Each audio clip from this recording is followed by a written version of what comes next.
Welcome to Distilled the Bourbon Podcast. I'm Brent. We're back here in the turret, and I'm here with my co-host Chuck, Traveling Man Stennett, and Brian. You're not cold today in the turret, are you, McDaniel? It's a little toasty up here. It's a little Rick House. It's like 4th of July weekend. Yeah, it's the top floor of a Rick House in the middle of July. That's right. So today is July 5th when we're recording this, 2023. Did you guys have a nice holiday? Yeah, terrific. I did. I worked all weekend, and were you a little busy this week? Sling a lot of beer and bourbon, more beer because it's so hot. But yeah, I mean, we were very busy. They started drinking Thursday, and they didn't stop until yesterday. Nice, good for a beverage barn. What are we talking about today, Chuck? Well, I'm just really struck by how many distilleries are trying to stand out in a different way. And I think back to Maker's Mark. Maker's Mark, for the first 50 or 60 years of its existence, they made one product and they made it the same day after day after day. They were looking for a nice, smooth, gentle bourbon. They did not use an age statement because they might be blending 5-year-old with 6-year-old with 7-year-old. They're trying to hit that exact same profile every time. Nothing's going to stand out of line. Everything, you always know exactly what you're going to get every time you get that red wax topped bottle. Consistent product. Then the world got turned upside down. Came out with the first single barrel. Blanton's came out in the 2000s. Maybe the 1980s. 80s, yeah. In the 1980s. Late 80s. And then you started, so you got more single barrel, you got a more small batch, you got finished whiskeys. I guess Angel's Envy kind of started that trend. And now everybody's looking to have so many different things on their product line. A lot of new labels too, right? So you got competition to deal with. My Lord, there's a lot of new labels, a lot of new labels just within a single distillery. So it wasn't until 2010 that Maker's Mark finally broke ranks. Bill Samuels Jr., the second generation of the family, was preparing to retire, and he wanted, I guess, to leave a legacy. He wanted to do something different. So they started finishing barrels with an additional oak staves. And they finally settled on one that he liked really well. They named it 46, supposedly because that particular stave, that particular char was their barrel maker had it. That was their number 46 char. And so Maker's 46 came out. It's like, oh my Lord! It's now there's two Maker's Mark. It's amazing. Well, now Brian, there's probably 6 or 7 that I could think of. And then they have their limited releases as well that they put out a couple times a year. So times have changed for sure. Another thing that's going on in the world, well, I'll tell the story. My wife and I stopped by Four Roses. We had not seen the new visitor center since it opened, I guess, a year ago or whenever it was. We just kind of wanted to lay eyes on it. And we walk in, and the lady at the front desk says, "Oh, by the way, we have our Distillers Select single barrel cask strength. So you need to check it out on the back wall." So it's like, well, okay. So we were on our way to lunch at Willett. We ended up stepping into the bar saying, "Hey, do you have any of this Brent Elliott Distiller Select single barrel cask strength behind the bar?" And he said, "Well, we do. We don't have the one that's out there." Four Roses has 10 different recipes. 10 yeast strains, yes. Yeah, but between the mash bills and the yeast. Right, yep. They have 10 different recipes. So not yeast strains, 10 different recipes. Right. That's correct. Combination of yeast and mash bills. I think 2 yeast and 5 mash bills. That's correct. Okay. So we tried it at the bar, and wow, it was really pretty tasty. And so I went back and asked for the price. It was $95, a little high for me, but I thought, oh, what the heck? So we brought it home. It didn't last very long, and I apologize. I do not even know which recipe it was. I didn't save the bottle. It was just some of the finest bourbon that we had ever had. My wife this is agreed. at Four Roses? It was at Four Roses, to my knowledge, available only at the gift shop, not available every day. We went back about a couple months later on a Saturday. They just sold out that morning. Won't have it again for another week or so, but it's amazing stuff. And so Four Roses is not the only distillery where their master distiller is finding a real honey barrel and saying, this is not just single barrel, this is my single barrel. I'm putting my name on it, and we're going to try some of those today. That's awesome. Looks like we're going to try a lot of bourbon today. So it's kind of all about new finds, new discoveries, right? It is. It is. There's so much out there to be discovered. It's really exciting times. That Four Roses bottle just really got me jazzed. So, and that's what makes these store picks so unique, or distiller picks, either one. Those picks are only found in that location. You know, if I buy a barrel of bourbon, a single barrel, it's going to be very unique.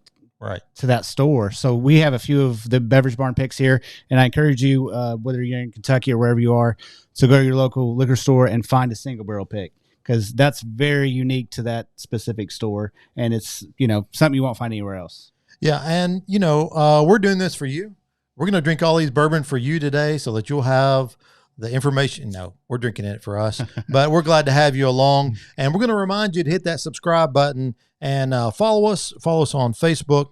And before we start drinking, fellows, there is still a lot going on in the world of bourbon. News coming out of Louisville, Kentucky Peerless. You know, one of my absolute favorite distilleries, my absolute favorite rye that exists. Things are happening. Their master distiller, Caleb Kilburn, is heading back home to Rowan County, Kentucky, in the foothills of eastern Kentucky. Morehead State University is based there, and he and a partner are going to start. Cordell Lawrence, who was the chief operating officer at Peerless, is that right? Yep. And worked at Brown Forman for a number of years before that. So they're going to start a new distillery in eastern Kentucky. So, wow. Yeah, that's big news, and yeah, that's a lot of production experience and leadership right there, leaving Peerless. Now, I have no doubt that Corky and Carson are going to continue to do amazing things, and they will move forward with this. And how classy was their message, wishing Caleb and oh, I didn't even see that. Oh man, you've got to check out their Facebook page. I'll try to post it here. You know, they just made the very classic statement of support and best wishes and that sort of thing.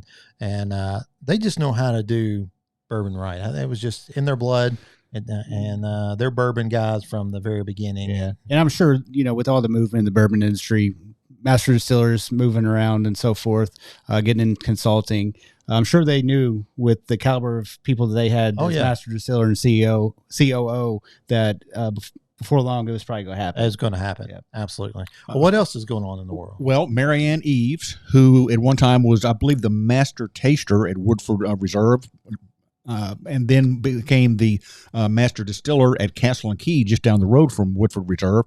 She left Castle and Key a few years ago and has been doing consulting. Well, in conjunction with the folks at Bardstown Bourbon, she is releasing her own new bourbon. In fact, she was featured in the third hour of the Today Show today. It is called Forbidden. And I think that is kind of an allusion to the fact that she was a woman in the bourbon industry, and you know the resistance to imagining that a woman would be a master distiller. It just kind of fits. So they tried it. I have not. I expect it's going to be a challenge to find. You know much about where it's going to be distributed? No, I don't. I've heard of it, but I haven't gotten word from my sales reps yet as how limited it's going to be or whatnot. But I'm sure it's going to be allocated with that name behind it. No doubt. Yeah. Very cool. And then, you know, of course, we got to talk about Sazerac news, right? Yeah. Sazerac always has something interesting going on.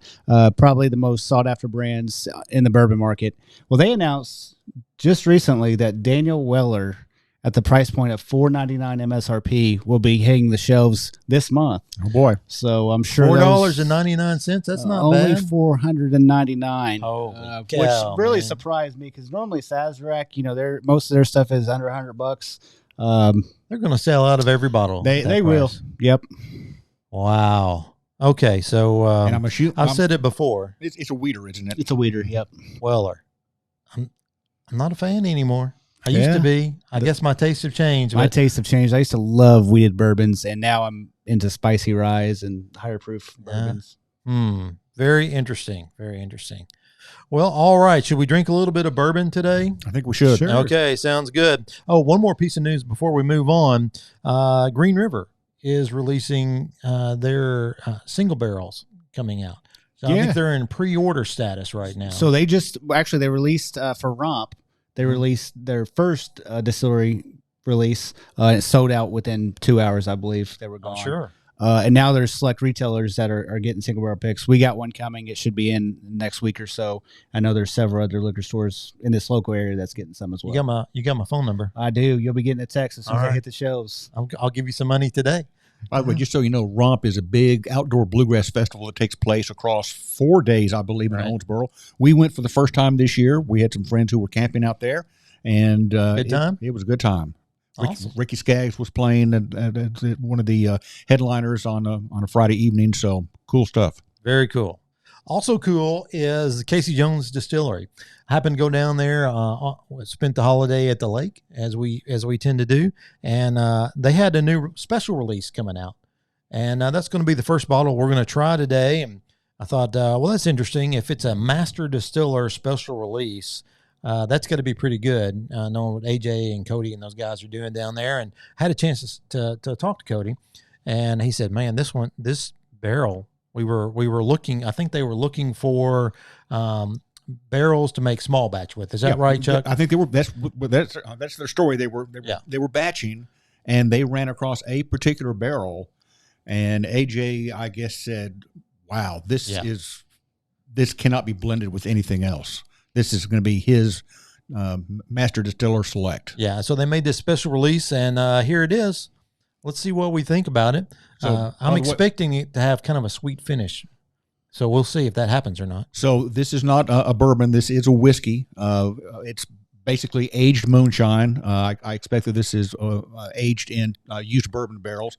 And it says on the label that it's made from corn and cane. So it's using sugar like a lot of old-time moonshiners would use instead of using only grain. So whoa, baby. I see why it's a special release. That is interesting. There's some complexity, but it's not the most complex thing I've ever had. Hits you on the front and the back. Yeah. The smell is very sweet. So I was afraid it's going to be really overbearingly sweet, but it's not so. It's not overly sweet. No, it's not. Get a little caramel, though, don't you? You absolutely get caramel, but there's also some pepper in there, so you would think that rye was involved, but evidently it's not. I think Cody told me that if he could make this every day, this is what they would make. This is a good product. That's good stuff. I can see where that would appeal to a lot of different people. Yeah. Because, like I said, I'm not a big sweet wheat guy or sweet bourbon guy. And it smells very sweet, but it's not. And I really enjoy it. It's probably that spice on the back end. I'm getting that. I enjoy. So this is priced a little higher than their other offerings. It's about $100 a bottle, but it is certainly that's about double what you would usually find at the high end, and a lot of their stuff it's in the 20 and 30s. They really like their barrel cut. They like their aged moonshine.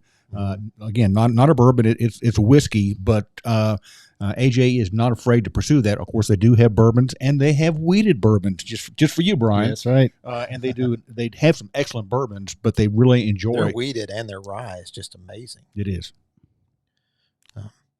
Well, Casey Jones does it again. I'll tell you, the most underrated, undervalued distillery out there in my book. Maybe it's just because I know a little something about them, but gosh, they're growing and they're still doing great things down there. So well done, fellas. I tell you, on my third taste there, I really did get a lot of caramel and sweetness at the front, but I'm still getting a nice sizzle on the back. Yeah, there's something there for everybody.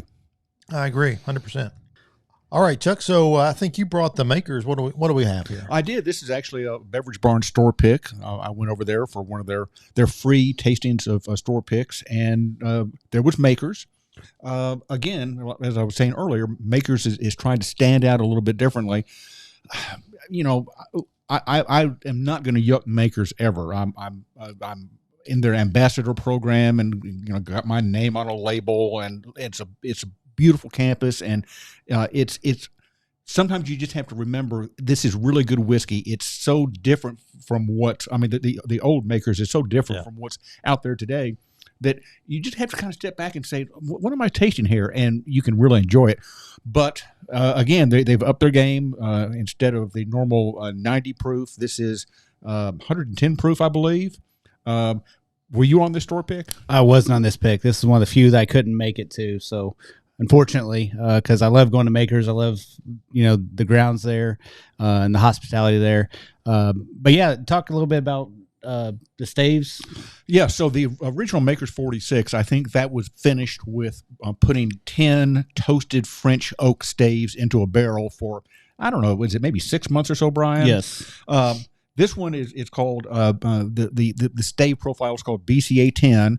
Once again, it's 10 staves, but rather than 10 toasted French staves, it's 2 baked American pure staves, 2 seared French cuvee staves, 5 roasted French medium staves, and 1 toasted French spice. So this is very precise. So much higher proof. It's going to be a finished bourbon. So who sits around and says, we need a little more Corvée in this? Somebody knows how to do that. I'm impressed. Yeah. And this maker's pick is very unique because typically when you go to a distillery and do a pick, they'll bring out 3 or 4 different barrels. You'll taste from them, give different tasting notes, see which one you like the most, and then you'll vote on it. Whereas this one, they have so many different staves to choose from. There's so many different variations out there that it is just very unique. And one thing I say about this Maker's bottle is if you see one at my store and you see one at a different liquor store, they could be very different. Sure. So just be cautious of that. Sure. Do you have any left on your shelf? Do you know? We do. I think we got some left. Yes. Okay. Very cool.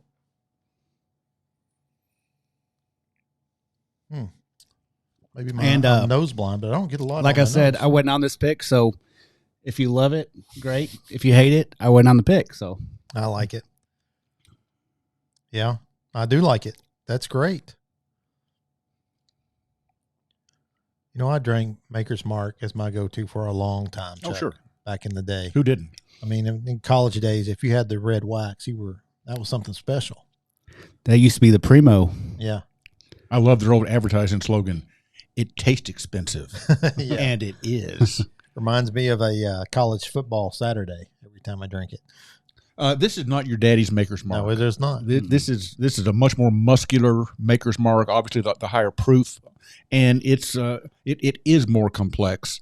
It's not the predictable red wax bottle that we all know and love and grew up with.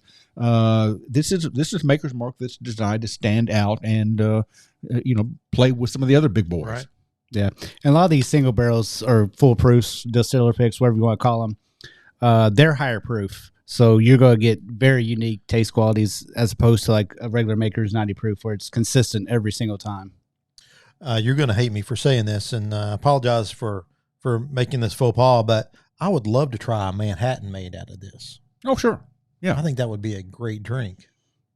I agree. It's got enough substance there to hold up. Yeah. It's got a really nice taste. Rye cocktails are wonderful, but I've had a nice Manhattan made out of Basil Hayden, which is surprising because it's a low proof and pretty unassuming kind of bourbon. But there was none left at the end of the night. So it's interesting you say Manhattan because Aaron, my bar manager who was on this pick, said that he didn't want anything that tasted weeded because Maker's is known for that weeded bourbon. Absolutely. So he said, I want to get something, even though he couldn't do a rye, he said, I want something that's as close to a rye as you can get it. And this is what they came. They came up with 3 different options, but this is the one they picked, and it does taste spicy like a rye when you taste it. And Aaron's a genius. The last time we were together, you weren't able to join us, but Chuck and I interviewed Bourbon Rabbi, and it was a fantastic conversation. Then you were able to come in, and we had a men's bourbon society, and Aaron made this summery drink. I still don't even know what's in it, but man, that was fantastic. So we got to get him in here and make some more drinks for us. He's a pretty talented guy. So somebody at the tasting was kind of, ho humming Makers, but this is special. This is good stuff. Yeah. Keep an eye out for store pick and any of who knows what Makers is going to come out with next, but they're taking off the training wheels. Mm-hmm. Yeah. It took them 40 years, but now they're full speed ahead. It took them 60 because they Bill Samuel Sr. started up in the 1950s, and it wasn't until 2010 that Bill Jr. introduced 46. So yeah, long time. Nothing like an open market capital innovation to get things moving. All right, what do we have next, fellows? By the way, I just want to say I'm proud of makers for doing releases like this. It's exciting stuff. It is really very good. All right, so the next one, we got Starlight. For all you Kentucky bourbon snobs out there, this is an Indiana bourbon, which there's nothing wrong with Indiana bourbons. It's in Borden, Indiana. They make a bunch of great whiskey, and they have a number of other products that they produce as well. If you've never heard of Borden, Indiana, that's no big surprise. But basically, it's maybe a half hour north of Louisville. Yeah. It's probably not 30 miles north of Louisville, but by the time you drive up the hill to get up there, it started off as a winery, and they got into the distilling business less than a decade ago. Yeah, and most of you know Huber Winery, at least if you're local to this area, and that's the winery that they started with, and then created this Starlight brand. Do we have an age statement for this? I don't think we do. I don't see one. I think it's 116.4 proof. And this is another barrel pick that you guys have. Do you still have bottles of this? Very few of the Starlight. Been pretty popular. Yeah. I'm sorry, I was talking about the driving up to Huber. Is this a finished whiskey? This one is not. So they're famous, or they're known for doing a bunch of finished bourbons, like honey barrel, cigar barrel, but this is just a regular bourbon. Okay. Yep. So this will be a first for me. I've had one of their finished at your store, as a matter of fact. That was the port finish. It was. It was very porty. Yeah. I'm not a fan of port finish, but their honey barrel and their cigar batch. I'm not a cigar guy, but there's a hint of smoke, not like a peated Scotch, and it is just amazing. The honey by far is my favorite from Starlight. You know, one of my favorite things about talking with Bourbon Rabbi was to try their honeyed bourbon. Oh yeah. And you're thinking, well, this is going to be some kind of a sweet concoction. No, it's not. I mean, it was very subtle. It is. It's like, is that honey? Rather than, oh my God, it's honey. Yeah. And I've got a box of his honey around here somewhere, and I can't find it. I can't believe it. His actual honey, not the finished bourbon. That's pretty tasty. That's pretty good. It's definitely different from the other two that we've tried. What is that? Is that more rye in that one? Well, it's going to have rye as opposed, and the makers will not. Not sure what their mash bill is, and it does have a 4-year age statement on it, but it doesn't have their mash bill. Wow, that's a pretty tasty Indiana that is bourbon. Delicious.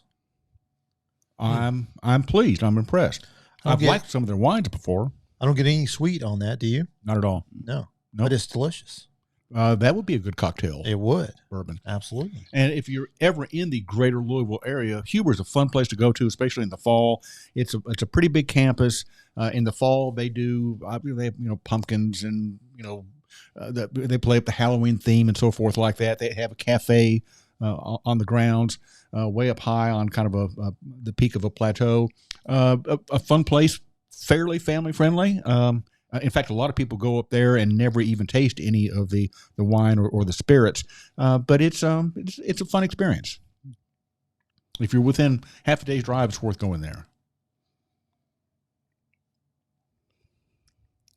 I really didn't know what to expect for a bourbon that came out of a wine tradition, but I think they're doing okay. Somebody knows what they're doing. Starlight.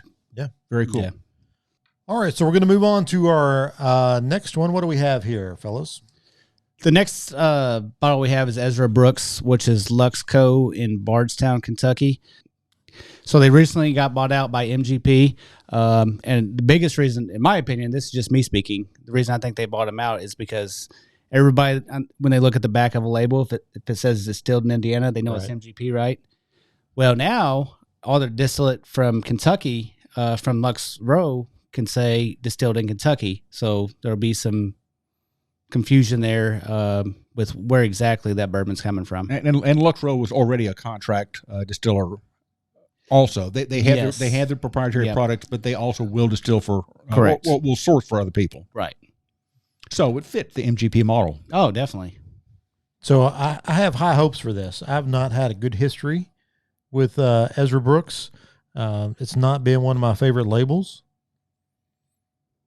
but there's always hope. So I will say the regular Ezra Brooks has been discontinued. The only products they offer now is this single barrels and Ezra 99, which is just their 99 proof, their everyday bourbon. You really like this one, don't you? It's okay. It's got pepper up front. I'm all right with it. I don't know that I would. I don't know I'd pay money for this, to be honest with you. It's not a bad product if you like rye, but if I'm in a rye mood, I'm going Peerless. You are a loyal husband. I am a loyal husband. Yes, I am. I just like it better. I mean, this just comes down to that. It's excellent rye. It's Peerless is super good rye. We're obviously biased because we like it so well. Well, how many times have we said it's more than just the flavor of the juice, man? It's what you know about it and who you know and where you've been and what kind of pancakes you have. I tell you, I would love to make a cocktail out of this. I'd make a Boulevardier, or I'd make an old fashioned, light on the simple syrup, or I'd make a Manhattan or a Kentucky 75. I think this would be a good cocktail whiskey. Yeah, I agree with you there. Okay, well, we're back after a couple of technical difficulties, but I think you can see us again now. So what in the heck were we talking about? You were telling some great story. Ezra Brooks. Oh, Ezra Brooks. Yes. So Ezra Brooks, this is 120 proof. I was talking a little bit about the distillery in Bardstown. Is Luxco, but used to back in the day before they built that distillery, they were exclusive to sourcing all their products, their vodkas, all that they would source. And once bourbon exploded, they built their distillery and started doing all their own distillate there on the property. And of course, they were doing products for other people as well. And as Chuck said, I think that's why MGP acquired them, because they had some sourcing business that they were already doing. Yep, fits the model. Yep.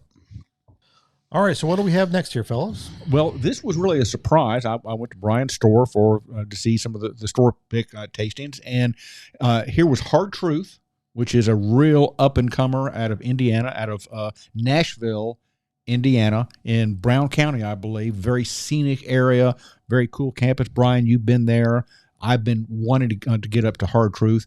I think they have like four-wheeler rides, and it's kind of like they do a tour on a side-by-side, actually. Yeah, it's pretty cool. Oh, my gosh. So they have a music venue there, and there's all kinds of things to do on the property. So it's a big place, and I don't have a lot of Hard Truth experience, but this product right here is Hard Truth Kentucky Sweet Mash. Sweet Mash. So it says Kentucky Sweet Mash. It's not made in Nashville, Indiana. And I'm thinking, so where would they be sourcing a Kentucky Sweet Mash? And I can think of only three distillers of any size that could produce a sweet mash. One of them is our good friends at Peerless. I think Peerless is doing all they can to put all their juice into a bottle that says Peerless. Another one is Castle and Key, and Castle and Key, they can't keep their own product on the shelves at the distillery, so they don't need to be sourcing. The only other distiller I could think of who could keep up would be Wilderness Trail out of Danville. I love Wilderness Trail. They just got bought by Campari, the big Italian spirits maker that already owned Wild Turkey. So they're now a pretty big player in the bourbon field. So I don't know where it's from, but it's an Indiana bottler that's putting out a Kentucky Sweet Mash. This is part of their Origin series. That's correct. Yep. So in their Origin series, they have a bourbon where rye is the primary flavoring agent, and that's what this bottle is. They also have a wheated bourbon, and they have a Kentucky Sweet Mash rye. And so sour mash, sweet mash. Most distilleries do sour mash, and what that's doing is when you start a new run of fermenting, you take some setbacks, some old mash from your previous run, and you add that to the new. So this is the grains and the yeast that's already been cooked. Yeah, it's gone through a round, and now you're putting this as a starter, more or less. It's like the new, like a sourdough starter, and supposedly it offers some better consistency and so forth like that. Most big distilleries are sour mash distillers, but some of the upstarts are doing a sweet mash, which means they clean all their equipment, steam clean, and start from scratch every time. So it's harder, but those that swear by it. So anyway, here we have Hard Truth out of Indiana with a Kentucky sweet mash from Destination Unknown. Interesting nose. I know that when I first tasted this up at Brian's store, it's kind of like what I tried it after I tried the makers, and I like the makers a lot. But then I tried this, was like, yes, I love That's it. nice. Doesn't taste like Indiana. And everything they're producing now is their own distillate. They basically, these barrels were when they were first getting started. Obviously, it takes years to produce a good bourbon or rye. So this was some of their first barrels that was sent to them. Not that it matters, but it also has a very cool bottle. Yeah, look at the Can you hold that up? Yeah, for us, Chuck. Yeah, we got some embossment on the back here. Hard Truth right there. It's and a nice shaped bottle. It looks very cool, not just a simple round bottle. So this is a very limited run. They have a bourbon with the rye is the flavoring agent. They have a wheated bourbon that's part of this Origin series. Only like a dozen barrels a piece. So if you want to try this, you better run, not walk to your local liquor store or the beverage barn or wherever. There's just not a lot of it out there. They made a pretty big splash about it. Made an announcement, but there's so little available. They don't even show these bottles on their website. I was like, but where's the Kentucky Sweet Mash? Well, their web designer didn't have time to put it on there because there's just not enough of it. I think it's a very, very nice product. Yeah, that's good stuff, man. Yeah, and their Sweet Mash rye, Fred Minnick spoke very highly of it, and it just went crazy. That was about a year and a half ago, and they just could not keep up with production. They allocated it. It's now off allocation, but it's still hard to come by. Guys, this might be my favorite that we've tasted. Oh, Hard Truth. Yeah. Chuck Stinnet's favorite that we've. It was really good. Man, there's so many good ones on this table today. There's only one that I probably would pass on, but I'd buy all of these. But this is outstanding. And I would still make a cocktail on the one that you passed on. Yeah. I'd drink it if you gave it to me. It's bold. It can stand up right to the mixers. Right. I'd love to try it. It just astonishes me. There's so many good bourbons out there that just don't hold up in a cocktail. They just fall flat. And Brian and I were talking off camera about a very affordable bourbon from a big distillery that it's just amazing how it just whips other bourbons when made in a cocktail. So I've used it for some Manhattans. I've used it for the house cocktail with ginger ale and talking about the JW, right? JTS Brown. JTS Brown, yeah. It's just I don't mean to talk about that because I don't want people to make a run on JTS Brown. Don't buy it. Don't buy it. Bad connection. Don't use JTS Brown in a cocktail. But kudos to Hard Truth. They wherever this came from, they did a nice pick, and kudos to you for picking this as well. This is a really nice bourbon. So it's funny how they got in the bourbon business. So they were a brewery at first, and then they were approached by the state of Indiana in 2015, I believe, about the potential of opening a distillery. Hard Truth? Hard Truth, yeah. Is this the truth? This is the hard truth. Okay. You want the truth? Nothing but the You truth. can't handle the truth. So they were approached because Indiana had a crazy law at the time that you had to be a brewery to start a distillery at that time. So they were approached by the state, had no interest in getting in the whiskey business or didn't even think about it. But that got their wheels turning, about bourbon and where it was going and so forth. So they jumped right in. And when we had the barrel pick, I got to speak to the owners about it and how they came about. So I think it's a cool story. Even though they're in Indiana, I think they're producing a great product. Oh, and where are you from? Indiana. You're a good product. Yeah. Well, we'll ask Justine about that. She's from Indiana. All right. So we have one more. All right. So this one is Augusta Distilleries Bourbon Limited, which is a bourbon club pick. Yes. I got this in the mail. Okay. It's one of those every couple of months they'll send you a bottle, and I've had pretty good luck with that so far. And I've never had it before, but the aroma is great. Tastes pretty good. So what do you got? Have you ever been to this one, Chuck? I've been in that area. I don't believe that Augusta Distilling Company actually has I don't think they have an 8-year-old product out right now. So you think this is sourced? I do think it's sourced. It says it's Kentucky straight bourbon whiskey, so it's coming from somewhere in Kentucky. All right. I suspect it's sourced, 124 proof. It is single barrel, cask strength. In fact, it says barrel number 1. Man, that's good. That's very good. That could be a sipper. Oh my gosh, that is delicious. A lot of people are going to find that to be pretty hot for them. My wife for sure would want an ice cube on there to proof it down just a little bit, to cool it down. Wherever that came from, someplace in Kentucky, they picked well. Augusta picked well. So Augusta is up east of Cincinnati on the Ohio River. Very scenic, very pretty place.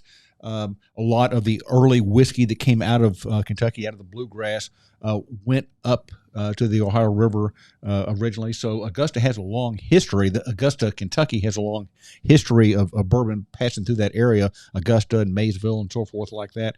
But I'm sure this is a sourced whiskey. I don't mean that as an insult by any means. If I had the means of procuring and bottling and doing a beautiful label and marketing a product like this, I absolutely would do it. Yeah. That's a very good whiskey. Yeah. I do know that they offer tastings and tours. So I did see that on their website. Okay. So they have a location. Mm-hmm. Well, it's a long way from where we are, but I'm going to have to get back up there. Yeah, absolutely. So if you draw a line between Cincinnati and Lexington, just go east to the Ohio River, and you're kind of right there at the midpoint of that line. I would go due east of Cincinnati, and you're gonna hit it. Yeah. So pretty good stuff. Not a bad one to end on. This is just like most distilleries nowadays. They're probably sourcing their bourbon until their bourbon comes of age to have some cash flow coming in, which makes sense. I mean, the product is excellent. So whoever they're sourcing it from is a great distillery in Kentucky. They may even be just buying the barrels and then doing something else at their facility. So who knows? But whatever they're doing it right. Good. Yeah. Well, I'll tell you, Augusta is where George Clooney. That's where he came out of. So if you like George Clooney and think he's a pretty handsome, ladies or gentlemen, the bourbon is equally handsome. That's a very nice product. I like it a lot. Good deal. Well, we learned some new things today. We've tried some new things. Man, they're all pretty good. Bourbon is just good. I don't know if you knew that or not. But, so before we close this out, do you have any favorites, Brent? Do I have a favorite? The last one was pretty doggone good. That Augusta's amazing. Augusta's good. Of course, you guys know that I like Casey Jones. I thought that one was great. The that Makers was just, maybe it's because I know what the old Makers is, the old standard is, and what this is. They and just raise the bar. It just really does. What about you? Do you have a favorite? I think that's a good way of putting it.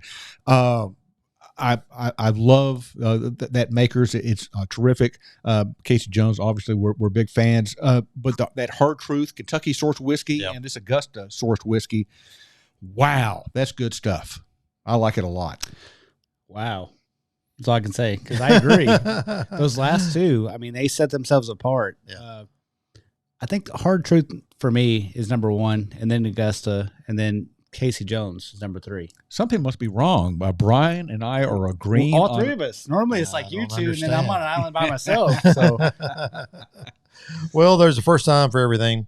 Hey, listen, we appreciate you guys listening to us. Again, if you would please share this with your friends and neighbors, hit that like button, hit the subscribe button, hit the bell. Follow us on Facebook, and let us know what you want to hear about. If you have a new discovery, if you have a recent find that you think we ought to try or we might be interested in, let us know. You can get a hold of us through Messenger on Facebook, or you can send it to Brent at distilledbourbonpodcast.com, and we'd like to check it out. And visit your local liquor store and check out their store picks, because you'll find some things you'll never find anywhere else in the world. Absolutely. And Brian, we hope you get a little rest after the holidays. And with that being said, please drink responsibly.